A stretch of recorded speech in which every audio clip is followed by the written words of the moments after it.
Olá, boa noite, boa tarde, bom dia, seja o horário em que você esteja me assistindo esse vídeo. Eu sou o Rui Diamantino, aqui no canal Visão Brasil, que é um canal que, você já sabe, é um canal de análise sociocrítica, é uma análise pós-fato, não é uma análise em cima do fato. Nós não somos um canal de jornalismo, somos um canal de análise. E aqui, os que nos acompanham são pessoas que gostam de apreciações críticas, analíticas, e não necessariamente de notícias de última hora ou de bomba. É por isso que a notícia para nós aqui não é porque ela esteja passada por um dia ou dois, que a gente deixa de considerá-la. Porque a gente vê o eco que essa situação, esse fato, gera para a nossa vida sociopolítica no país. E, claro, de vez em quando, a depender do tamanho da coisa, no mundo, no nosso planeta, principalmente no nosso mundo ocidental. E é disso que nós vamos tratar hoje. Vamos tratar, sim, da desistência do Biden e da candidatura da Kamala Harris, que fica em lugar de Biden, ela que hoje é a vice-presidente do Joe Biden e que repentinamente deu uma grande virada, sim, deu uma grande virada no processo eleitoral americano, concorrendo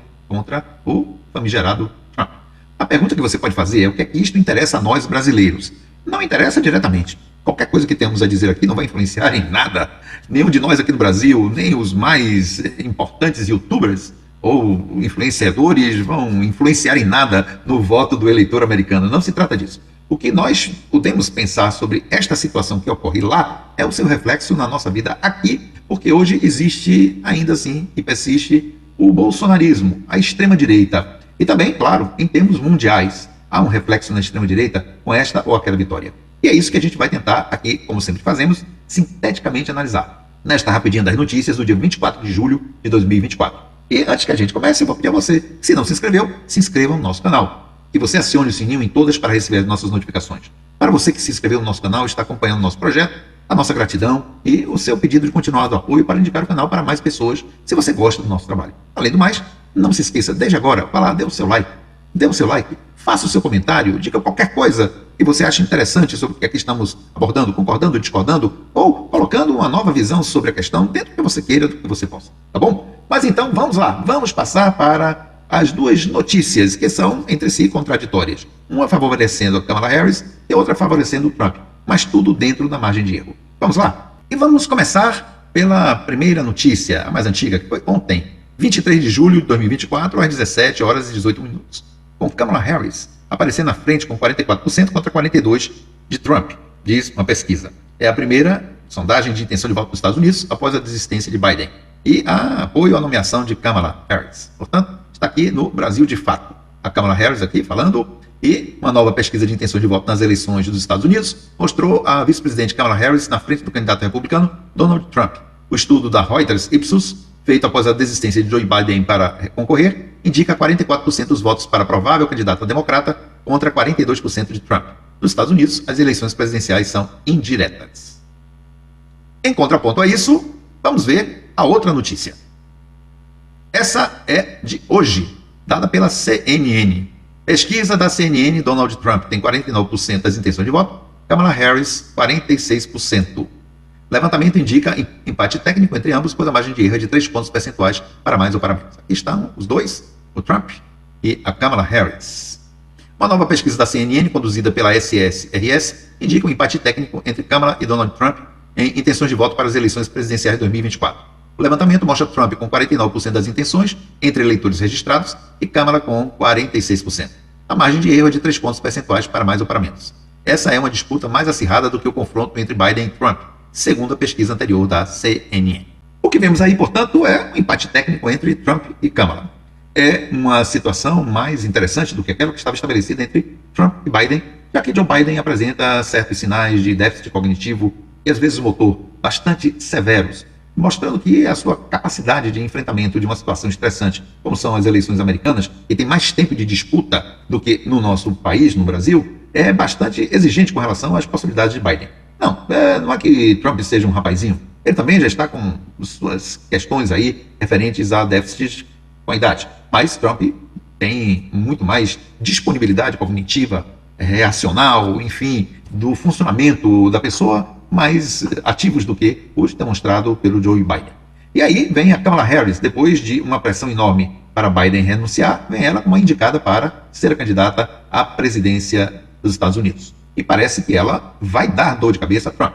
Alguns acham que ela já venceu as eleições. Não é bem assim. Até porque, como vimos na primeira notícia, a de ontem, nós vemos que nos Estados Unidos, no Brasil de fato, como apontou, as eleições são indiretas. É uma democracia que não é bem uma democracia. Primeiro porque é bipartidária, e um bipartidarismo à direita. O Partido Democrata não é um partido que tem colocações de centro-esquerda, muito menos de esquerda, embora tenha um Bernie Sanders, que é um indivíduo mais à esquerda dentro do Partido Democrata, mas ele se caracteriza por ser um partido liberal ou neoliberal, com uma característica a mais de ser um partido democrata com ideias sempre imperialistas, ou seja, de entender que os Estados Unidos têm uma missão a defender a democracia no mundo. Esse é um mote do Partido Democrata em todos os governos democratas. Então, não se trata de achar que o Partido Democrata é um partido de esquerda ou de centro-esquerda ou mais à esquerda, nem mesmo progressista. É um partido liberal, neoliberal.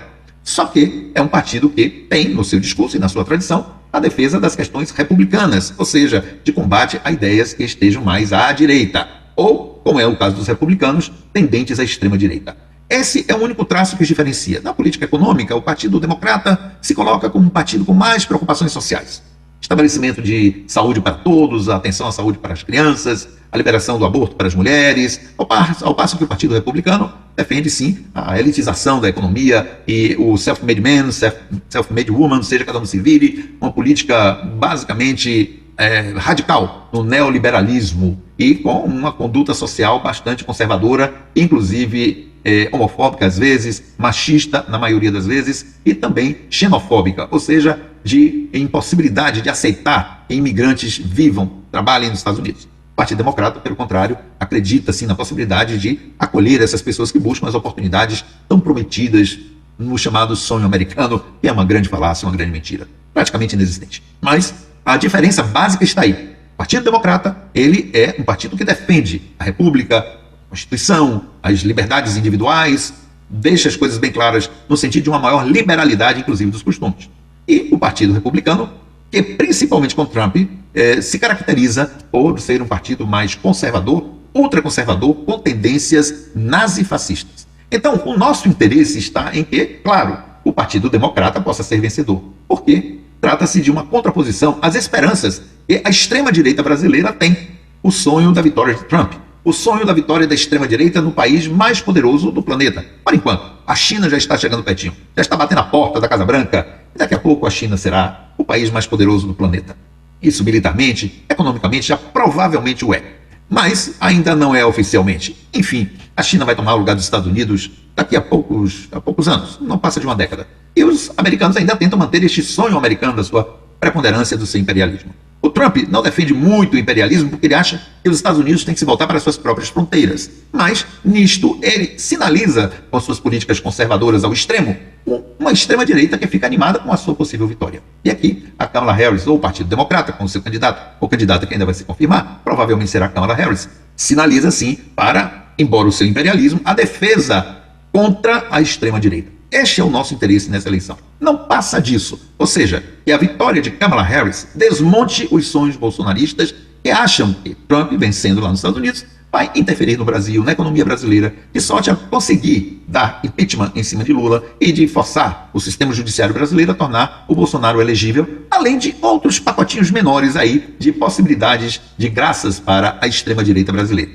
De uma forma geral, para o planeta, é salutar que Trump seja derrotado, porque a extrema-direita teve agorinha, por esses meses aqui, ou por esse mês de julho, melhor dizendo, duas grandes derrotas, fragorosas derrotas. Na França, com a vitória da esquerda mesmo, embora precisando negociar lá na Câmara, no Parlamento francês, para poder governar, e na Inglaterra, com a vitória dos trabalhistas, de forma arrasadora, estabelecendo um novo governo depois de anos de domínio da direita lá na Inglaterra. Então, temos aí duas grandes vitórias em dois dos países mais importantes do planeta, que fazem parte do G7. E, claro, que a vitória do Partido Democrata nos Estados Unidos desmancha, pelo menos temporariamente, esta ascensão da extrema-direita no planeta. Então, tem o interesse planetário, interesse mundial, tem o interesse brasileiro. É esta a importância da Kamala Harris para nós, aqui no Brasil, e a sua possível chegada à presidência dos Estados Unidos.